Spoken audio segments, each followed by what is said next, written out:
अमित शाह लोकसभा में बयान देते हैं कि आजकल फैशन बना हुआ है अम्बेडकर अम्बेडकर अम्बेडकर कर इतनी बार बयान वो भगवान का ले ले नाम ले ले तो 7 जन्म तक स्वर्ग मिलेगा। आप इस बयान को कैसे देखते हैं और क्या कहिएगा? देखिए, आज जो गृह मंत्री हमारे देश के जो हैं, वो मनुस्मृति के मानने वाले लोग हैं और उन्होंने जताया है कि हम अंबेडकर जी को नहीं मानते हैं। हम गृह मंत्री जी को इस वक्तव्य पे बोलना चाहते हैं कि आज जो वो गृह मंत्री है, उसका यही है कि वो अंबेडकर जी का ही देन है जो आज गृह मंत्री है।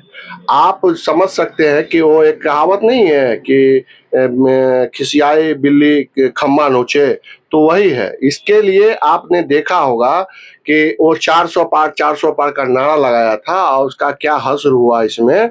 तो आपने देखा होगा कि अभी फिर कोई लोक बिल पास होने पर उनका 300 200 कुछ ही 69 या 80 मतलब उसमें वोट पड़ पाया उनको बिल पास करने में। तो खिसियानी बिल्ली खम्मा नोचने वाली बात है।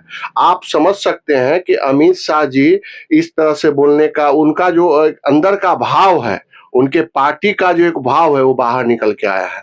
आरएसएस के मानने वाले लोग तो ये बोलेंगे ही, लेकिन हमारे अंबेडकर जी के बारे में, हमारे देश के संविधान के रचयिता के बारे में अगर इस तरह से बोल रहा है, तो आप समझ रहे हैं कि हमारे भारत के लोग को गुमराह कर रहे हैं कि किस तरह से वो हमारे अंबेडकर जी को अपने निगाह से देख रहे हैं कि अंबेडकर जी को नहीं मानने वाले लोग सिर्फ और सिर्फ आरएसएस को मानते हैं।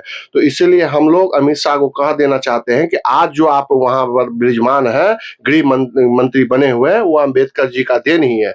आज इतना लोगों जो हम लोग के आम आदमी जो वहां बैठते हैं जाके कुर्सी पर, वो अंबेडकर जी का ही देन है। तो हमारे अंबेडकर के जी का अगर इस तरह से अवहेलना आप करेंगे, तो आपको 2025 में जो चुनाव बिहार की या आपके जो आने वाले चुनाव होगा जो भी राज्य में, वो आपको परिणाम मिल जाएगा कि अंबेडकर जी क्या है और आप लोग आरएसएस वाले क्या है। आपके बोली से लग रहा है कि आप हमारे अंबेडकर जी को अवहेलना किए हैं। तो ये कदापि हमारे भारत के लोग आपको कदापि माफ नहीं करेंगे और आपको बता देंगे कि दलित और महादलित का अति पिछड़ा और पिछड़ा ओबीसी के साथ आप जो ये वर्ग खिलाफ बोल रहे हैं, अंबेडकर जी के वर्ग खिलाफ बोल रहे हैं, तो आपको आने वाले चुनाव में उसका जवाब भी मिल जाएगा। और आप जो तानाशाही का सरकार चलाना चाह रहे हैं, वो नहीं चलेगा। और अंबेडकर जी के बारे में आप एक शब्द भी अगर आज के बाद बोलना शुरू करेंगे, तो आपको हम लोग बता देना चाहेंगे कि आपके जो आने वाले चुनाव है उसमें हश्र क्या होगा। राष्ट्रीय जनता दल का अगर लगातार बात की जाए तो विरोध अब शुरू हो गया है। कहा जा रहा है कि अभी प्रेस कॉन्फ्रेंस भी राष्ट्रीय जनता दल ने किया था कि ये जो वक्तव्य है अमित शाह का, वो घृणा वक्तव्य है, इसको हम लोग बर्दाश्त नहीं करेंगे। आज 4 बजे पुतला जलाने की बात कही जा रही है, कैसे देखते हैं? हाँ, निश्चित जलाना चाहिए। ये सिर्फ राष्ट्रीय जनता दल ही नहीं जलाएंगे, हम लोग तो अंबेडकर को मानने वाले लोग हैं। और राष्ट्रीय जनता दल ही नहीं, ये पूरे देश के लोग उसके विरोध में पुतला दान करेंगे, क्योंकि उनके मन का बात जो बाहर निकल के आया है, खिसियानी बिल्ली खम्मा नोचे, उनका पुतला जला के हम लोग विरोध करते हैं कि इस तरह से वक्तव्य अगर आप गृह मंत्री होकर देंगे, तो आने वाले चुनाव में आपको इसका खामियाजा भुगतना पड़ेगा। और आप अभी जो 2024 का चुनाव गया है, उसमें आपने देखा है कि किस तरह से वो तोड़ जोड़ की सरकार बनाई है। और हम तो सभी उनके घटक दल को कहना चाह रहे हैं कि आप अगर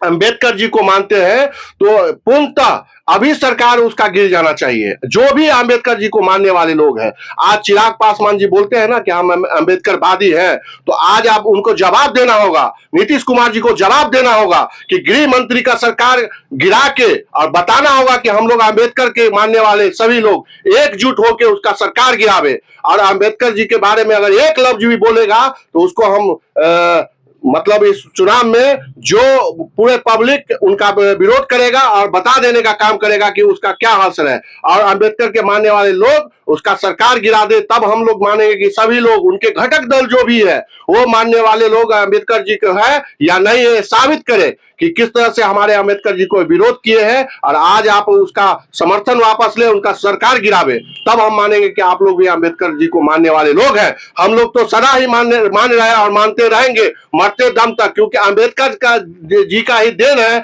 कि हम लोग के गरीब, दलित, शोषित, वंचित लोग आज कहीं उच्च पदाधिकारी बनते हैं, विधायक बनते हैं, मुखिया बनते हैं, पार्षद बनते हैं, आरक्षण मिलता है, वो अम्बेडकर जी का देन है। हम उनका शुक्रगुजार हमेशा रहेंगे अम्बेडकर जी का, और अम्बेडकर जी का अवहेलना करने वाले को कभी माफ जनता नहीं करेगा। और जो भी घटक दल है उनसे हम आग्रह करेंगे कि आप भी अम्बेडकर जी को मान रहे हैं तो इस चीज का जवाब आप ईंटे के जवाब पत्थर से दें।